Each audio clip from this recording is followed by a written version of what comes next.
technology, machine learning, and women. As the technology landscape evolves, it's crucial for young individuals to equip themselves for the future. My name is Yashika, and you're listening to Voice of Achievers. Join us in our ongoing Wonder Women series as we feature Miss Swati Jain, recognized as one of the 50 most influential AI leaders in India in 2021 by Analytics magazine. Ms. Jain is currently VP of Decision Analytics at EXL Service, leading a dynamic team of data scientists and AI and ML professionals working with a profound impact on numerous Fortune 500 organizations. She has over 20 years of experience in research analytics and consulting and has made significant contributions in esteemed organizations like Cognizant and Ernst Young. During this episode, Ms. Jain navigates the challenges of career choices, offering guidance on finding clarity while balancing multiple responsibilities as a woman, the rising prominence of AI, analytics, and deep learning, and the impact that women can make.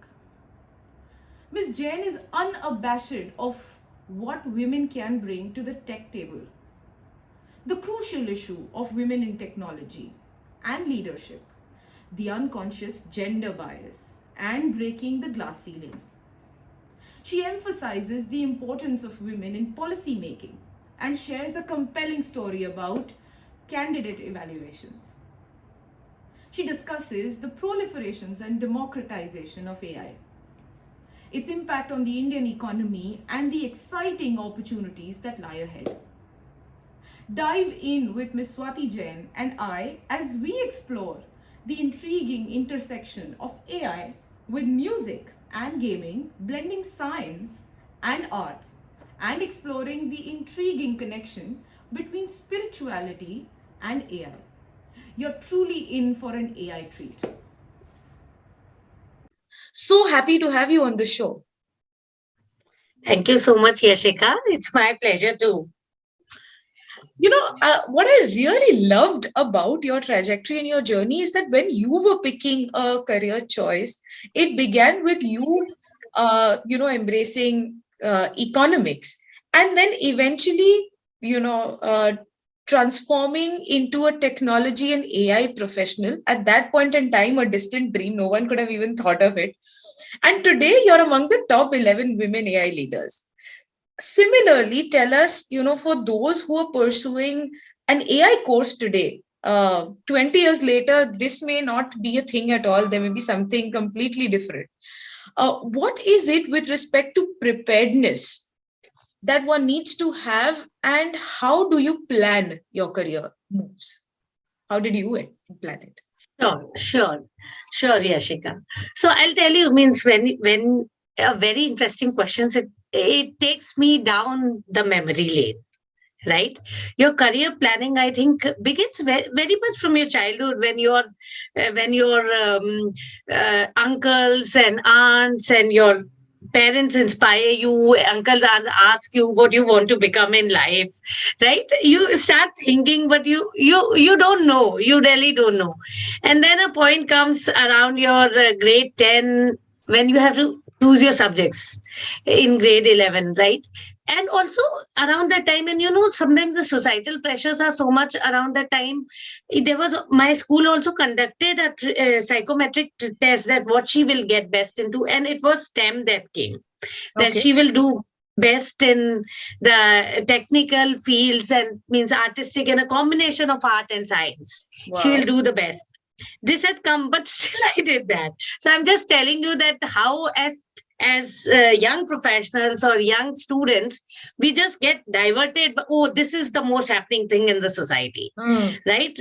So that should not be the case. The skills and the technical skills and all. But the second thing is icing on the cake, right? When you have better team skills and relationships, means not only icing on the cake, it is also an essential. You cannot survive if you cannot work with people. That also.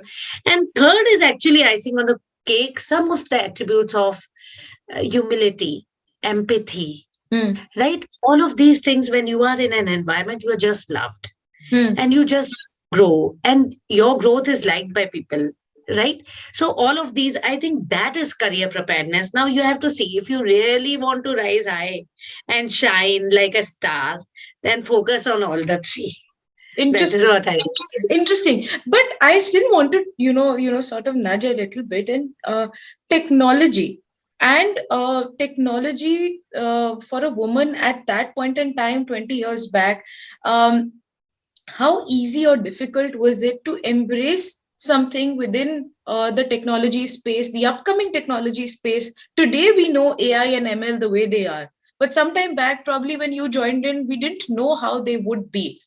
So, how do you prepare yourself for a career choice that doesn't exist at that point in time, or that's more futuristic?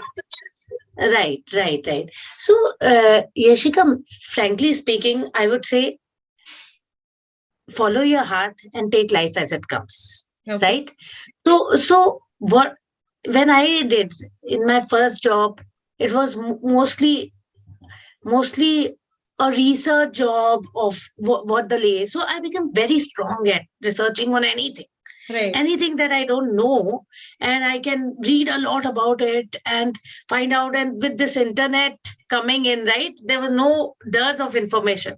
So it gave me the confidence that anything you can uh, at least know from the outside. Of course, you need experience and work, but that information is available, right? And all this AI analytics. So it was like analytics, and then descriptive diagnostic analytics came in, and then predictive analytics came in, and then it was prescriptive analytics. Even the operations research techniques and optimization techniques came in, and then it was cognitive analytics or AI or ML, and the way we call it, and then NLP and deep learning and computer vision, and all of this kept evolving. So it has been a journey. Right. No one can actually, if we think, means people take, if I think in 2002, when in India, means some of these companies like Market RX, Inductis, Marketix, some of the analytics offshoots began to emerge in India. They set up their centers in India, right? And at that point in time, it was more of certain tools and techniques like SAS was being used for statistical analysis, and all. So some of the packages and all, means they just began it, and then slowly and gradually, as they started working, each of these companies, they moved from the descriptive part to predictive part to optimization and ROI calculations and all of that. So this field kept on evolving. Okay. People saw the journey, and it is not like one can visualize what is going to come in 15-20 years. Yeah, there's an idea, but a person, or especially the people who are a part of that journey, may not have the experience to do that and everything, right? So it evolves. The key lies in doing what you are doing very well. Yeah. And then move forward. Take a step at a time. Do that thing well, then get on to other things, and then get on to other things. So that is what I would say. Means from a technology perspective, means this is how I progressed. That took one thing, and means also I feel lucky because my initial years were like in market research and all. So I feel lucky that I saw that whole spectrum and a strong base before getting into the field of analytics. In the sense that then I moved to data. So first I saw what information is there, how to know more about it and all. And then I got into the data analysis, and then, and also another thing I would say, also there are some beginnings. Like for me, the beginning was also from my PhD. Apart from my work, because there was a lot of statistical analysis involved in my thesis. Right. So I did the entire analysis on the statistical packages and all, which also gave me an entry to an analytics job. Interesting. So that also means, from how do I enter from research to analytics? Because Yeah. means, of course, I did not have a work experience, but of course, I mean, I was in the junior years, and anybody, if I had worked in a PhD for analysis and also, I could get that entry, and as I got that entry, I kept on moving one step at a time, Very interesting. and Has it still been we would hard? say we don't. Yeah. No. Has it been hard being a woman in technology? Because I feel that, as a society, as a country in general, we end up boxing certain careers with certain genders. And for some reason, because technology is a hardcore technical space, or AI and ML for that matter, have you felt that it has been hard for you as a woman? No, I don't think that it has been hard for me as a woman. And frankly speaking, if I, as you were asking this question, I was just thinking that as a woman, isn't it even difficult to rise even without technology? If we see p- women in leadership overall, Right. Right. right? Less than 20% women in leadership Yes, overall, I right? agree. Yes, So even if overall it is the same ratio, then in technology also it is similar ratio. true. So it is not a thing that women can't progress in technology or can't do as much in technology, or it is scary for them in technology. I think what applies to technology means, the trend that we are seeing in technology is evident elsewhere as well. Hmm. I think it is again a myth and a social perception Yes, that women can't do as well in technology. right, I have seen men who don't do as well in technology, right, right? People are built differently. I right. have known some, and I appreciate people who, and I've known very successful people. I'm not naming an actor, but he in an ASCOM conference said that how anything related to technology means, he just cannot do anything. And he was Right, sharing for his fellow actor that how he's so pro at technology, right. right? So I think it is differences in human beings and not differences in gender. True. We have to realize. And also, see, personally, Yashika, I lead big teams. Hmm. I have males, females in my team, right? Yes, And I see that women are some women are phenomenal. yes. They far outpass the men Hmm. in the technology, in the analytics, AI, ML space. Right, So it is just, I think this we have to now change the way of thinking. I mean, right. at least in the technology world, I would just say that what needs to change is the way of thinking. Means this has to be erased from the mind, that it is, means if it ever comes women technology, just see the numbers. Okay, women in technology are so much, women in leadership, it is just rising. But I would just say that it is it is a perception, and then women also give in to those perceptions, right? Hmm. Sometimes they find it easier to move into other fields. Sometimes it is easier because of some flexibility coming in other fields, Right. right? So I think some of those things make, but as an intellect, as a capability factor, I Hmm. think they can do it all if they set their minds to it. Amazing. Because you said that you lead big teams and teams with multiple members. Has it ever been a prejudice for you in terms of younger people looking at you from a different lens because you're a woman juggling multiple things? So I would say that does happen, Does Yashika. happen. Yes. Unconscious Yeah. bias Is does there? exist in the society, Yeah. right? I would not say younger people looking at me. Hmm. Never has my team, because the teams I have led, Yeah. I don't think that I have ever felt from them that they are looking at me differently, Right. right? I don't feel it from the juniors, because why not? Because see, it's not that I am means there's anything of gender that comes in between work, right? Right. It's also a thing. If I say, okay, I have means there's a lot of personal commitments and all, then people may think. But Yes. Means as per my work, I've never been like that. Means the personal things means might be there, but they never come in the way of work, right? Right. So I don't think younger people thinking, but overall unconscious bias exists, and especially I think when women has to grow up the ladder, na? And Hmm. when opportunities are given to that, then sometimes it does happen that perception prevails, and she has to struggle a little more Right. to break the glass ceiling. Yes. That is something which I have also felt, that women have to struggle a little. They have to prove a little more Right. to get that seat on the table. Yes. Yes. So that I would say that that is there. Also, like I have also seen in evaluations and all, when we sit and multiple people are evaluating, right? So when it's a woman who is being evaluated, right, Hmm. and men who is being evaluated, and the people who are evaluating, Yeah. right, are mostly men, and maybe I have been part of those discussions, right? So what I see is that when it comes to a male member's evaluation, then people are pretty much okay, he's good at this, and means they tend to understand the contribution very well.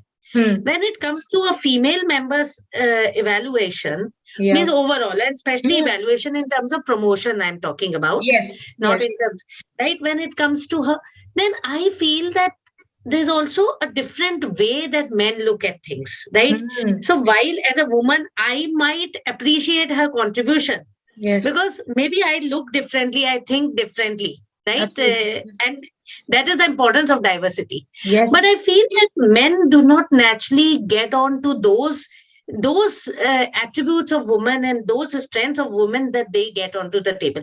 They think in their own way, and therefore they appreciate the contribution of men Hmm. more than women, because Right. it's a way of thinking, and therefore diversity is essential, because even to grow women are needed, Right. because and that is why there's a lot of talk that women should be in policy making, Yes. because then they can understand that what the 50% of of the population of this world can Hmm. bring to the table if they Yeah. get into the workforce, True. right? What does a woman bring?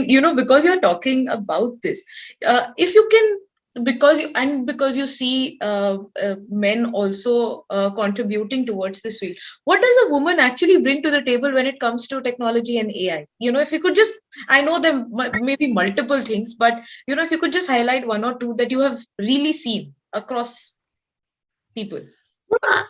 I think see, when it comes to technical skills now, uh, see, ultimately it is about, say, understanding the statistics or building a model or doing NLP. I think both men and women can do it. These are just skills, right? Right. If you have to prepare food, it is not that a man cannot do as good Right. a women. These Right. are just but how you do it is Yeah. the difference, Hmm. right? And now you see, I'll tell you, means they are not only they don't only bring something extra to the table. I'll say they are indispensable. if Okay. you if you are, say, creating a model, so in AI ML we create models, predictive models. If Right. you're creating a model to predict something, and say suppose some of the aspects that go in uh, that have gone in historically for something to happen are Hmm. not even considered in preparation of the model, because a male mind thinks in that way. So Yeah. they have left some important factors behind. Yeah. Yeah. So Yeah. even the results of the model will be impacted to that extent. If there's a truly diverse team, Hmm. they can also think that, okay, no, these things are also essential. Why are we not including this? And this will, and maybe the accuracy of the model increases. Yeah. So I would say that as far as the skill goes, and anyone can do it if they do it is not a gender specific thing, Right. right? But as far as the necessity goes, both are essential. So that Hmm. is one. So what they bring to the table is that holistic perspective, Yeah. which is very essential, without which the accuracy may also be compromised in what we True. are doing. the quality will be compromised. Second is what they bring to the table is also means, and certain things which I would just say that attributes wise, right? While we can appreciate men for being a little more focused, a little more targeted, but I would say that women, what they bring is an amazing amount of dedication. I've certain times seen that men have been threatened by the dedication of women at times. Okay. Right? Yeah. No, that does happen for women. If you see, means like they'll do their household chores, responsible towards that. They will do their office work sincerely, and also means I've heard such comments sometimes in a jovial manner कि यार कहीं तो हमारे लिए space छोड़ दो, right? Okay, nice one. so that is there, means the dedication of women is exemplary when it comes to if they are really dedicated, right? But I have seen that a little more in my experience with women. Very, very focused, targeted, and also all these skills of collaboration, teamwork, relationships, empathy, exemplary in women. Means I can think, if I talk about any of these examples, I can easily think of women that stand out on these. Can I think of men who stand out on these? I don't say that they don't have it, but that's standing out. I think women does that great. And in technology, if you see technology projects that create an impact, or any project that you see around, right? These are big projects. It is not that you are just creating a code or creating a software system or a tool. Ultimately, it has to be implemented for the greater good of society. Yeah. And there the whole project management, governance, and everything comes in. Yeah. And women contribute immensely to it. Okay. Means they are as essential. I would say that it is not about what they bring to the table. They are an essential part of it. They have to be an essential part of it. Brilliant. And then only those projects will be successful. Right. My God, I love how with the vigor in which you're saying this. But what I really found interesting was a comment you made. You made a statement saying, "I'm really excited to see what AI can do when it's democratized." So tell us what will actually happen when AI is democratized, because it's equally interesting and intriguing, maybe threatening. I don't know. No, actually not. Means means there's a lot about, there have been talk over the past few years around AI democratization, which actually implies to say that today, AI, and I think with so much of proliferation of information, education, all of these webinars, podcasts of yours, I think people are getting to understand AI a little more. Right. Otherwise, it was like that fancy thing that only a few folks can do it. But now, similarly, means it is coming to others as well. So, for example, in an organization, there's a lot of talk about democratization of AI. That means the people who just do AI, it is not restricted to them. So it's a technical group of people who are creating AI models. Now, what is happening is more and more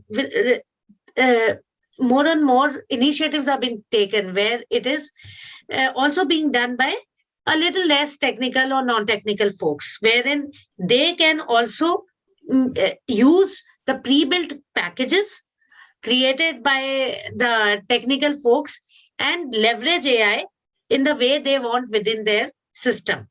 So for example, that like AI as a service. So basically, they are pre-built packages to do certain aspects of AI, and that can be leveraged. Or there's ML operationalization, that right from the data sourcing stage to the AI model built space and the implementation stage, there's a complete operationalization so that people who are not that technically savvy in every aspect can do it. Now, imagine a business owner.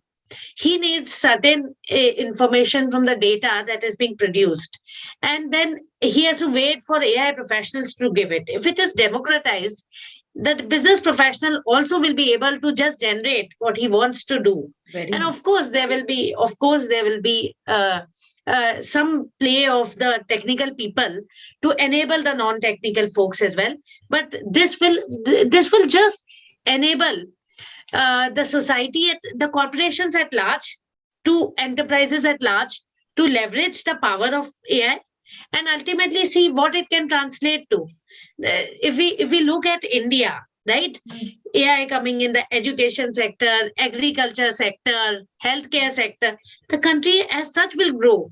Right. I'm just waiting to see that for the dream of the $5 trillion Indian economy, how much is AI contributing to it, right? So it can contribute phenomenally, right? And we can that way scale it up to the world level. So democratization is the need of the hour, and it is slowly happening, and it will happen, and it will contribute significantly in the growth of our country Very and nice. the world. That is hopeful, at least, and not threatening. Because you're talking about the future. Tell us some of the futuristic career opportunities that young people can look at within the technology, AI, ML space, or the data science space, because that's where you belong. Right. So, Yashika, traditionally, if you see, means the AI ML space, if we begin, it is all about data. When data is generated, lot of things. So now there's, like, this year, one of the biggest trend is data engineers, data engineering and data management. Means the whole thing around slicing and dicing the data, storing the data, understanding, means doing making data usable for people for further analysis and whole. So it begins with data engineering, then data engineering, data management, data governance. Then it comes to your descriptive analytics, what you do, what the data is saying, why something is happening, visualizing it, seeing the results, seeing how it is impacting my organization. Then, so people can be either in the data engineering space, they can be in the analytics space, they can be in the predictive modeling space, creating predictive models, which is like, and it can go on to leveraging computer vision, NLP technologies, deep learning technologies, machine learning technologies, all of that. So this is one space.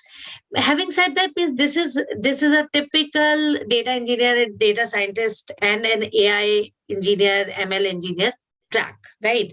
And people can, from a career perspective, they can take up career in core career in the analytics and AI space. They can join corporations and in any role, in any sector, right?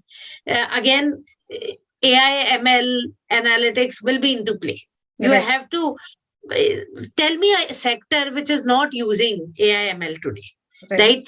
And in any, means, even if one wants to specialize in a particular domain, but the technology being there with them, or the technical knowledge and this being there, means digital literacy, computational skills, means I think are one of the core skills everybody should possess. So all that will also help. Then people can also follow their passion. Like, somebody is interested in music, you can become a music AI engineer, right? Nice. Doing AI from and means, what I mean by this is that you join companies like Spotify and delve a little more deeper into that, or you like gaming, or you like theme parks and all. Or you can become do AI and ML in those areas and all of that. So you can also choose your industry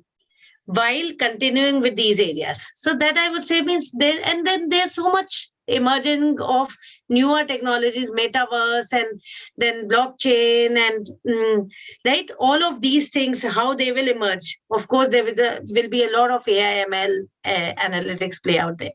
Right. So yeah, That's a space. Yeah. Right. And therefore, means I think it's not like that. And I would just say that in India, when I see people being hired from, like, so there are these IITs, and then there are these NITs, and then there are the other institutes, the private institutes, which are also very well known. And then there are institutes which are not at all well known. right? Which wherein people also find it difficult to be placed. But if means over my career, I've seen people from all of these institutes, and people are just phenomenal, Yashika. Yeah. It is not so. It is, what is required is good training and mentoring.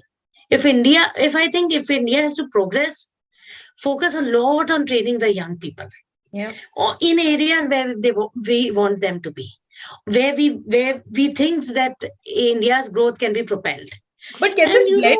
Do you think everything. that ये blend हो सकता है, especially the STEM realm and the arts? नहीं, वो तो चलता ही है. रियल लाइफ तो ब्लेंड ही है ना. If you see, isn't it, arts don't take an art, it's a science to create a model, it is an art to implement it. Yeah. Right. आप साइंस कर करके क्या करोगे अगर वो इम्प्लीमेंट नहीं होता है. इम्प्लीमेंट होने के लिए you know like a big project to be implemented, we may have made big models, but a big project to be implemented needs stakeholder management, relationships, ensuring that people are aware about it. Yeah. People are involved from the start. So everybody, big implementation, anybody would say, means people will not pay attention. Okay, you might have built this model, we are not interested in implementing it.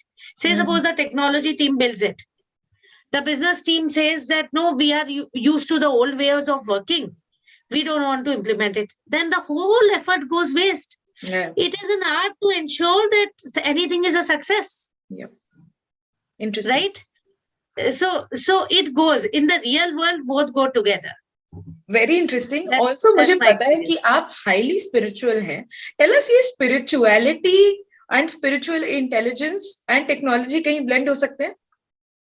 How do you blend that in your career? No, I think I blend that in a daily basis. We have to take decisions, right? We have to take decisions on a daily basis about